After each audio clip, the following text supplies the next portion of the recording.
Subscribe to our channel by clicking the subscribe button. Click the bell button and enjoy the latest uploads from our channel.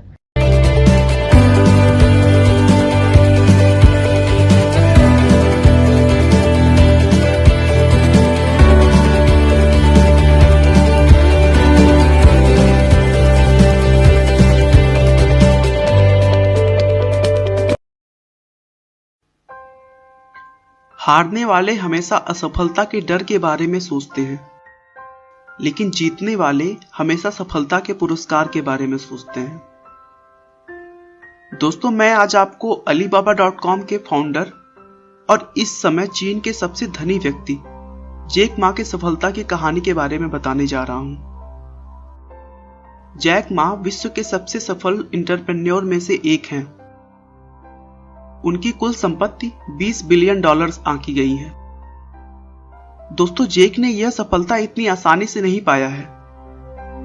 उनके संघर्षों को अगर आप जानेंगे तो आश्चर्य करेंगे कि इतनी असफलताओं के बाद भी कोई आदमी कैसे आगे बढ़ते रहने की सोच सकता है।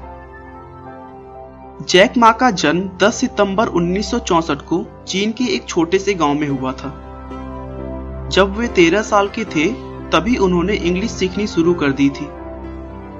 ऐसा चीन में बहुत ही कम लोग करते थे, क्योंकि उस समय चीन की प्रमुख भाषा चीनी थी और इंग्लिश सीखना जरूरी नहीं माना जाता था। इंग्लिश सीखने के लिए उन्होंने किसी शिक्षक का सहारा नहीं लिया था, बल्कि वे टूरिस्ट गाइड बन गए थे और टूरिस्टों को घुमाने के दौरान वो उनसे इंग्लिश में बातें करने की कोशिश किया करते थे। उन्होंने यह काम करीब 9 साल तक किया, जिससे उन्हें इंग्लिश का अच्छा नॉलेज हो गया था। दोस्तों, जैक मा का वास्तविक नाम मा यून है।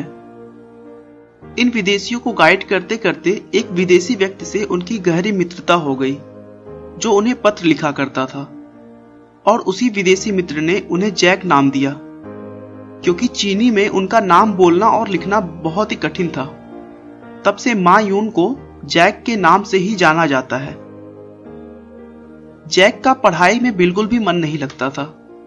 इसी वजह से वो 4th क्लास में 2 बार और 8th में 3 बार फेल हो गए।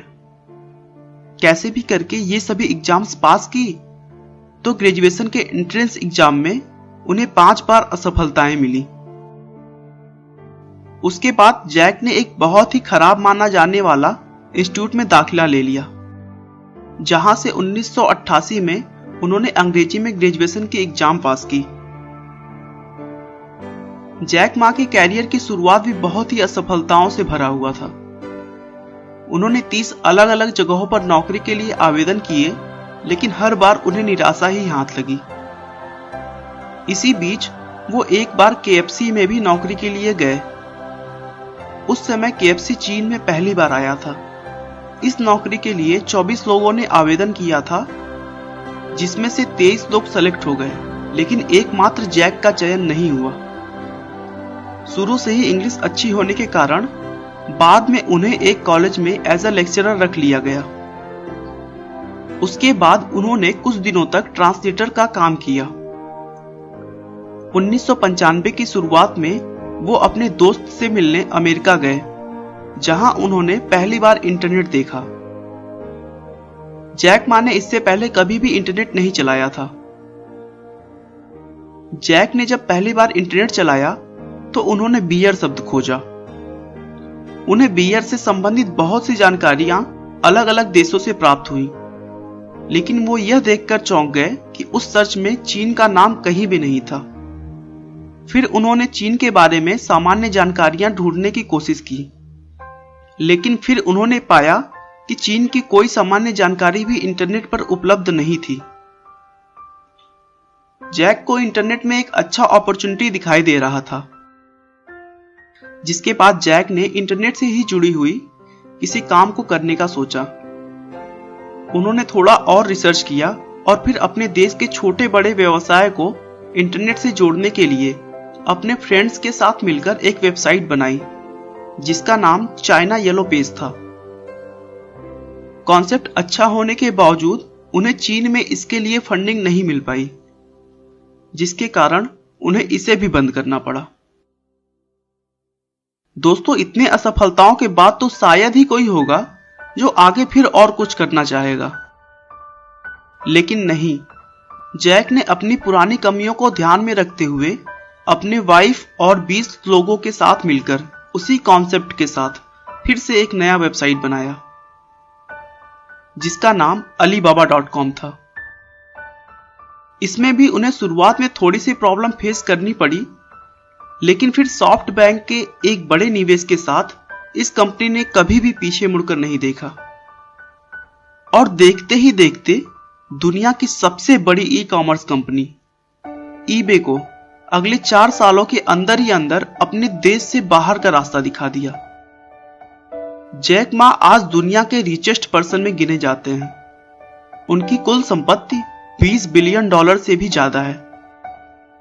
दोस्तों, अलीबाबा की नेटवर्क फेसबुक से भी कहीं ज्यादा है और जितना कमाई अमेजॉन और ईबे मिलकर करती हैं, उससे ज्यादा जैक की कंपनी अकेले करती है। दोस्तों, हमें असफलताओं से घबराना नहीं चाहिए, बल्कि उसका समझदारी के साथ मुकाबला करना चाहिए, क्योंकि वक्त हमेशा एक सा नहीं होता है। अगर आपकी जिंदगी में अभी छांव है तो इंतजार करिए, सफलता की किरण आपकी जिंदगी को भी रोशन करेगी। दोस्तों, किसी काम में असफलता मिलने पर हताश न हो। असफलता तो आपको ज्यादा समझदारी से उसी काम को दोबारा करने का मौका देती है। आपका बहुमूल्य समय देने के लिए बहुत बहुत धन्यवाद। इस वीडियो को लाइक करके आप हमारा मनोबल बढ़ा सकते हैं। मैं हर रोज एक नई इंस्पिरेशनल और मोटिवेशनल वीडियो के साथ आता हूं। दोस्तों, अगर आप हमारे वीडियो को मिस नहीं करना चाहते तो कृपया चैनल को सब्सक्राइब कर लें। आपको यह कहानी कैसी लगी हमें कमेंट करके जरूर बताएं। धन्यवाद।